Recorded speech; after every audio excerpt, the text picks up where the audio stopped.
सुप्रभात बच्चों। आज आप लोग का अगला पाठ है अप्पू के साथ 2.5 साल, जिसके लेखक हैं सत्यजीत राय।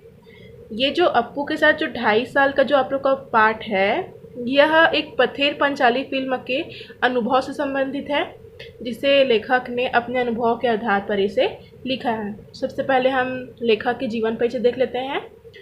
सत्यजीत राय जी का जन्म सन 1921 में कोलकाता, पश्चिम बंगाल में हुआ।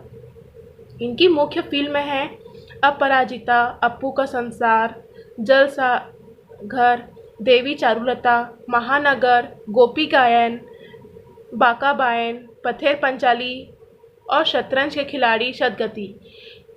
खिलाड़ी और सदगति यह हिंदी में इनकी फिल्में थी। इनकी कुछ रचनाएं भी हैं, ठीक है, जो देखते हैं। इनकी जो रचनाएं थे वो शंकु के कारनामे, सोने का किला, जहांगीर की स्वर्ण मुद्रा, बादशाही अंगूठी आदि, ये सब उनकी रचनाएं थी। और प्रमुख सम्मान इन्हें इनकी रचनाएं एवं फिल्म के ऊपर इन्हें सम्मान भी इन्हें प्राप्त है। इनको फ्रांस का लेजेंड डी ऑनर, पूरे जीवन की उपलब्धियों पर ऑस्कर और भारत रत्न सहित फिल्म जगत का हर महत्वपूर्ण सम्मान इन्हें प्राप्त है। इनकी मृत्यु सन 1992 में हुई है, ठीक है। आगे देखते हैं। भारतीय सिनेमा को कलात्मक ऊंचाई प्रदान करने वाले फिल्मकारों में सत्यजीत राय अगली कतार में हैं। इनके निर्देशन में पहली फीचर फिल्म पथेर पंचाली 1955 में प्रदर्शित हुई। उसने राय को अंतर्राष्ट्रीय स्तर पर प्रतिष्ठा प्राप्त करने वाले भारतीय निर्देशक बना दिया गया। आप लोगों का अप्पू के साथ 2.5 साल है, यह एक फिल्म का शूटिंग है। शूटिंग के आधार पर उन्होंने अपने अनुभव को यहाँ पर साझा किया है। लेखक बताते हैं जो पथेर पंचाली फिल्म की जो शूटिंग थी, उस शूटिंग का काम 2.5 साल तक चला। इस 2.5 साल के कालखंड में हर रोज़ तो शूटिंग नहीं होती ही नहीं थी। फिर वो बोलते हैं, ये जो अप्पू के साथ 2.5 साल है, पथेर पंचाली की जो ये फिल्म है, इस फिल्म को इतिहास के मतलब एक बहुत बड़ी घटना के रूप में यह दर्ज है। जो इनका जो अनुभव यहाँ पर जो साझा किए हैं, वो इससे फिल्म के सृजन और उसके व्याकरण से संबंधित बहुत सारी बारीकियों को पता चलता है। कैसे निर्माण हुआ, कैसे शूटिंग किया जाता था, कैसे उसमें पात्र का निर्माण किया जाता था, खोजे जाते थे पात्रों को, इन सब का इसमें उल्लेख किया गया है इस कहानी में, ठीक है। और जो कहना चाहिए कि जो ये ग्लैमर दुनिया की जो सच है वो हमारे सामने आता है कि किस तरह के लोग हमारे साथ काम करते हैं, कैसे कैसे शूटिंग की जाती है, क्या फिल्मों में जो दिखाई देती है वो क्या सत्यता होती है या नहीं। आगे इन सबको आप लोग को पता चलेगा। देखते हैं आगे क्या बोल रहे हैं पाठ में। लेखक कहते हैं कि जो पथेर पंचाली फिल्म की शूटिंग है वह 2.5 साल तक चलती है, ठीक है। उस समय वह विज्ञापन कंपनी में काम करते थे। कौन? लेखक, ठीक है। काम से फुर्सत मिलते ही वह और उनके पास जब पैसे होते थे उसके बाद वह शूटिंग करते थे, शूटिंग की जाती थी। शूटिंग शुरू करने से पहले कलाकार इकट्ठे करने के लिए बड़ा आयोजन किया जाता था, ठीक है, कि कलाकार कैसे कलाकार होंगे, है ना, कौन काम करेगा, इन सब का आयोजन करते थे।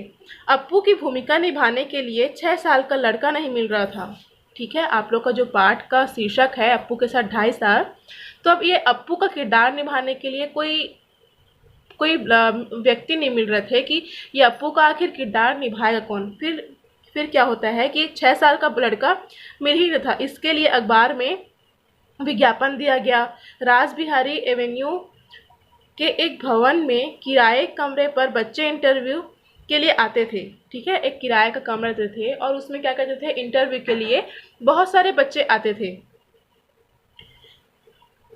और लेकिन कोई जमता ही नहीं था, कोई उसके किरदार में कोई फिट होता ही नहीं था, ठीक है। फिर एक सज्जन तो इस अप्पू के किरदार के लिए क्या करते हैं, एक सज्जन अपने बच्चे का बाल कटवाते हैं, लड़की के बाल कटवा कर ले आते हैं, ठीक है। और लेखक परेशान हो जाते हैं कि अब अप्पू की भूमिका निभाने के लिए कोई तो मिल ही नहीं रहा है।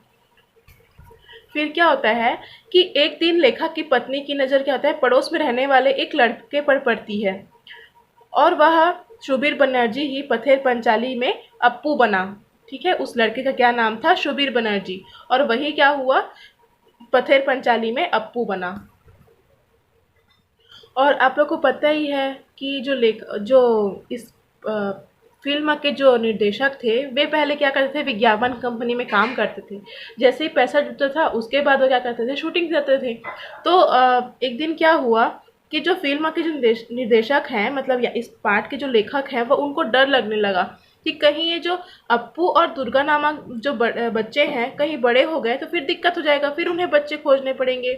सौभाग्य से वो बड़े नहीं हुए, लेकिन उनको यह डर था। फिल्म की शूटिंग के लिए वे पालसीट नामक गांव गए। कहाँ गए? पालसीट नामक गांव गए। वहां रेल लाइन के पास कास फूलों से भरा मैदान था। कास फूल मतलब जो आप लोग देखेंगे बगीचों के में जैसे फूल पौधे का जो जगाए रहते हैं, फूल पौधे सुंदर सुंदर फूल खिलते हैं, हरे हरे पत्तेदार, मतलब एक बहुत ही सुंदर दृश्य रहता है ना। उसी को यहाँ पर बोला गया है कि मतलब रेल लाइन के पास का था कास फूलों से भरा एक मैदान था। उस मैदान में शूटिंग शुरू हुई। एक दिन में आधी शूटिंग हुई। निर्देशक, छायाकार, कलाकार आदि सभी नए होने के कारण क्या हुए थे? घबराए हुए थे। अब सामान्य सी बात है, अगर कोई भी अगर नया व्यक्ति किसी नई जगह में जाता है और उसे नया किरदार निभाना पड़ता है, तो वह पहले बार वह घबराता है। ठीक है, उसी प्रकार यहाँ भी घबराए हुए थे। बाकी का सीन बाद में शूट करना था।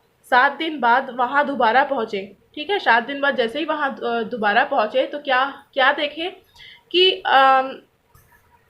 कि जो कास फूल थे वह तो मतलब उसे गाय उसे खा गई थी। उस हरे भरे कास फूलों को क्या किए थे? गाय तो खा गई थी, गायब थी वहां से, उन्हें जानवर खा गए थे।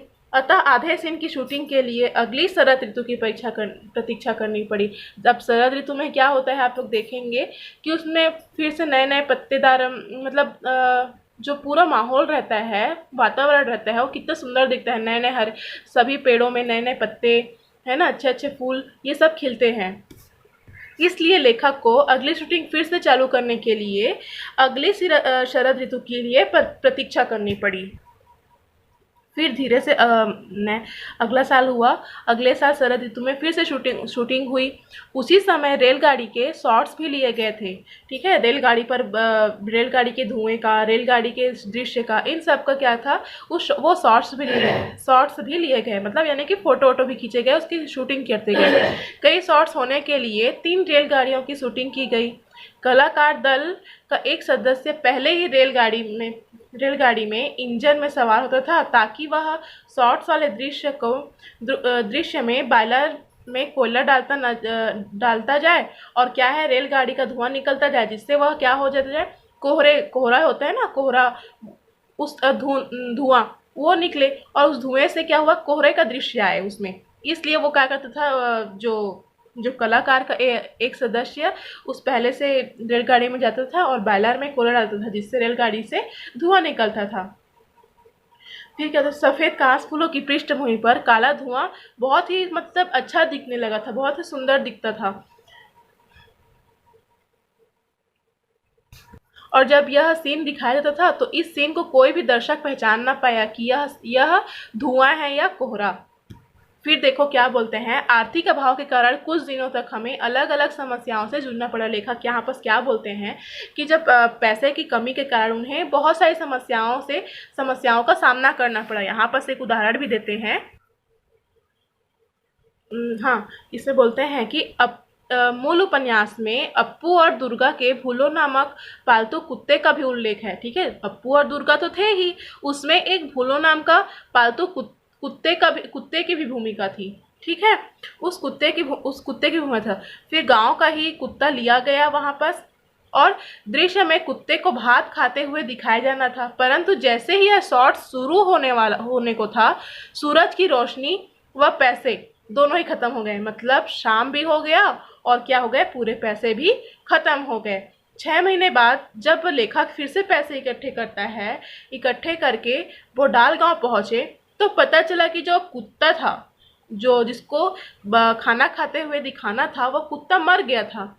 फिर भूलो जैसे दिखने वाला कुत्ता कहाँ से लाए? फिर कुछ दिन बाद क्या होता है कि भूलो जैसे दिखने वाला कुत्ता पकड़ा गया और उससे फिल्म की शूटिंग पूरी की गई। लेखक को आदमी के संदर्भ में भी यह समस्या हुई। ठीक है, क्या बता रहे हैं इसमें लेखक, क्या बोलते हैं कि अप्पू और दुर्गा के साथ भी भूलो नामा कुत्ता का यहाँ पर भूमिका उसको निभाना था, तो उसके लिए एक कुत्ता प्राप्त किया। ठीक है, वो भी उसके साथ क्या कहते ठीक ठीक बर्ताव करने लगा। ठीक है, फिल्म का एक दृश्य ऐसा था जिसमें अप्पू की माँ सर्वजया अप्पू को भात खिला रही है। ठीक है, और भूलो कुत्ता दरवाजे के सामने आंगन में बैठकर अप्पू का भात खाना देख रहा है। अप्पू के हाथ में छोटे तीर कमान है। खाने में उसका पूरा ध्यान नहीं है, वह माँ की ओर पीट करके बैठा हुआ है। वह तीर कमान खेलने के लिए उतावला है। अप्पू खाते खाते ही कमान से तीर छोड़ता है, उसके बाद खाना छोड़कर तीर वापस लाने के लिए जाता है। सर्वजया बाएं हाथ में वह थाली और दाहिने हाथ में निवाला लेकर बच्चे के पीछे दौड़ती है, लेकिन बच्चे के भाव देखकर जान जाती है कि वह अब कुछ नहीं खाएगा। भूलो कुत्ता भी खड़ा हो जाता है। उसका ध्यान सर्वजया के हाथ में जो भात की थाली थी उसकी ओर जाता है। ठीक है, इतना आप लोग को समझ में आ ही गया होगा कि वह जो अप्पू था उसको खेलने में ज़्यादा ध्यान था, खाने पे नहीं। लेकिन वहीं पर वो जो भूलो नामक कुत्ता था वह भी खड़ा था। ठीक है, और उसका ध्यान किस में था? जो उसकी मम्मी के हाथ में थाली था, थाली में भात था, उस पर उसका ध्यान था। इसके बाद क्या होता है ये देखो। इसके बाद वाले शॉट्स में लेखक कहते हैं, इसके बाद वाले शॉट्स में हमें ऐसा दिखाना था कि सर्वजया थाली में बचा भात एक गमले में डाल देती है और भूलो वह भात खाता है। ठीक है, उसमें अगले वाले शॉट्स में उनको दिखाना था कि जो बचा हुआ जो खाना रहता है उसको एक वह गमले में डालती है और भूलो जो कुत्ता रहता है भूलो, उसको वह खाना को खाना रहता है। लेकिन यह शॉट हम उस दिन ले नहीं सके क्योंकि सूरज की रोशनी खत्म हो गई थी। ठीक है, यहाँ पर अपने अनुभव को यहाँ पर साझा करते हुए बताते हैं कि यह शॉट उन्हें बताना था, लेकिन उस दिन सूरज की रोशनी ढल जाती है, अंधेरा मतलब शाम हो जाती है और उनके पास जो पैसे थे वह भी खत्म हो जाते हैं। जैसे जैसे करके यहाँ पर ये होते हैं। फिर उनके पास पैसे का, फिर 6 महीने वह कमाते हैं। 6 महीने बाद फिर पैसे इकट्ठा होने पर वह फिर से बोडाल गाँव आते हैं और उस जो सीन बचा हुआ था उसे वह फिर से चित्रित करते हैं। ठीक है, लेकिन वहाँ जैसे ही पहुँचते हैं लेखक तो उनको यह पता चलता है कि जो भूलो नामक जो कुत्ता था वह तो मर चुका है। अब यह सोचने पड़ जाते हैं कि अब क्या होगा। खबर मिली कि भूलो जैसा दिखने वाला और कुत्ता गांव में है, अब लाओ पकड़ के उस कुत्ते को। ठीक है, फिर थोड़ी देर बाद खबर मिलती है कि गांव में भी एक कुत्ता है जो एकदम भूलो जैसा दिखता है, उसको लाओ और उसको फिल्म के लिए शूटिंग के लिए तैयार करो। सचमुच यह कुत्ता भूलो जैसे ही दिखता था। वह भूलो से बहुत ही मिलता जुलता था। उसके शरीर का रंग तो भूलो जैसा बादामी था ही, उसकी दुम का छोर भी भूलो के दुम की छोर जैसा ही सफ़ेद था। आखिर यह फेंका हुआ भात उसने खाया और हमारे उस दृश्य की शूटिंग पूरी हुई। फिल्म देखते समय यह बात किसी के भी ध्यान में नहीं आती कि एक ही सीन में हमने भूलो की भूमिका में 2 अलग अलग कुत्तों से काम लिया है। ठीक है, यहाँ पर लेखक अपना अनुभव साझा करते हुए कहते हैं कि उस फिल्म में 2 कुत्ते एक ही कुत्ते का किरदार, एक ही भूलो नामक का किरदार निभा थे, लेकिन किसी भी दर्शक को ये पता नहीं चला कि वो दोनों कुत्ते अलग अलग हैं। इस तरह से यहाँ पर अपना अनुभव साझा कर रहे हैं। आगे देखते हैं। उसके बाद देखो क्या बोलते हैं। आदमी के संदर्भ में लेखक को बहुत ज़्यादा समस्या उठानी पड़ी। जैसे कि फिल्म में मिठाई बेचने वाला है श्रीनिवास, मिठाई बेचने की किरदार निभाना था श्रीनिवास। ठीक है, लेकिन अप्पू व दुर्गा के पास पैसे नहीं थे। वे मुखर्जी के घर गए जो उससे मिठाई खरीदेंगे और बच्चे मिठाई खरीदते देखकर ही खुश होंगे। पैसे के अभाव के कारण दृश्य के कुछ अंश को चित्रित किया गया। बाद में वहां पहुंचे पता चला कि जो श्रीनिवास का देहांत हो चुका था। किसी तरह उनके शरीर से मिलता जुलता व्यक्ति मिला और उनकी पीठ वाले दृश्य से शूटिंग पूरी की गई। श्रीनिवास के सीन में भूलो कुत्तों के कारण भी परेशानी हुई। एक खास सीन में दुर्गा व अप्पू को मिठाई वाले के पीछे दौड़ना होता है तथा उसी समय क्या होता है, झुरमुट में बैठे भूलो कुत्तों को भी छलांग लगाकर दौड़ना होता है। ठीक है, भूलो प्रशिक्षित नहीं था। भूलो भूलो कोई मतलब उसको कोई पहले से कोई ट्रेनिंग नहीं दी गई थी, उनको प्रशिक्षित नहीं किया गया था। अतः यहाँ पर क्या बोल रहे हैं लेखक, वह मालिक की आज्ञा को नहीं मान रहा था। अंत में दुर्गा के हाथ में थोड़ी मिठाई छिपा कुत्ते को दिखाकर दौड़ने की योजना से शूटिंग पूरी की गई। ठीक है, देखो एक फिल्म बनाने के लिए कितने सारे समस्याओं को सामना करना पड़ता है। यहाँ पर लेखक ने अपनी पूरे अनुभव को यहाँ पर साझा किया है। आगे क्या कहते हैं इस कहानी में कि बारिश के दृश्य चित्रित करने में पैसे का अभाव परेशान करता है। बरसात में पैसे नहीं थे। अक्टूबर में बारिश की संभावना कम थी। वे हर रोज देहात में बारिश का इंतजार करते। एक दिन शरद ऋतु में बादल आए और धुआंधार बारिश हुई। दुर्गा व अप्पू ने बारिश में भीगने का सीन किया। ठंड से दोनों कांप रहे थे।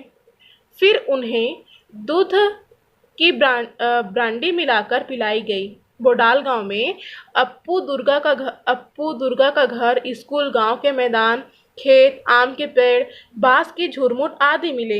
यहाँ उन्हें कई तरह के विचित्र व्यक्ति भी मिले। सुबोध 60 वर्ष से अधिक के थे और झोपड़ी में अकेले रहकर बड़बड़ाते रहते थे। अब देखो एक नए व्यक्ति का यहाँ पर उल्लेख किया गया है, सुबोध क्या करते थे, 60 वर्ष से अधिक के थे और झोपड़ी में अकेले रहकर बड़बड़ाते रहते थे। फिल्म वालों को देखकर उन्हें मारने को कहते थे। ठीक है, बाद में वे वायलिन पर लोकगीत की धुन बजाकर सुनाते थे। वे थोड़े से उनकी जो मानसिक स्थिति है वो क्या थी, थोड़ी सी कमजोर थी, थोड़े संकी स्वभाव के थे। इस तरह अब शूटिंग के साथ वाले घर में एक धोबी था जो पागल था। वह किसी समय राजकीय मुद्दे पर भाषण देने लगता। शूटिंग के दौरान उसके भाषण साउंड के काम को प्रभावित करता था। पथेर पंचाली की शूटिंग के लिए लिया गया घर खंडहर था। उसे ठीक करवाने में 1 महीना लग गया। इस घर में कई कमरे में सामान रखा था तथा उन्हें फिल्म में नहीं दिखाया गया था। भूपेन बाबू एक कमरे में रिकॉर्डिंग मशीन लेकर बैठते थे। वे साउंड के बारे में बताते थे। एक दिन जब उनसे साउंड के बारे में पूछा गया तो आवाज़ नदारद थी। ठीक है, उनके कमरे में एक बड़ा सांप खिड़की से नीचे उतर रहा था। उनकी बोलती बंद हो गई। सामान्य सी बात है, जब आप लोग अपने ही सामने सांप को देखोगे तो क्या होगा, आप लोग की बोलती बंद हो जाएगी। उसी प्रकार जो वहाँ भी उनकी बोलती बंद हो गई। लोगों ने उसे मारने से रोका क्योंकि वह वास्तु सर्प था जो बहुत दिन से वहाँ रह रहा था। इस तरह से लेखक सत्यजीत राय ने अपने पथेर पंचाली फिल्म की शूटिंग की पूरा अनुभव यहाँ पर साझा किया कि किस तरह से एक फिल्म का निर्माण करने के लिए अनेक सारी समस्याएं आती है।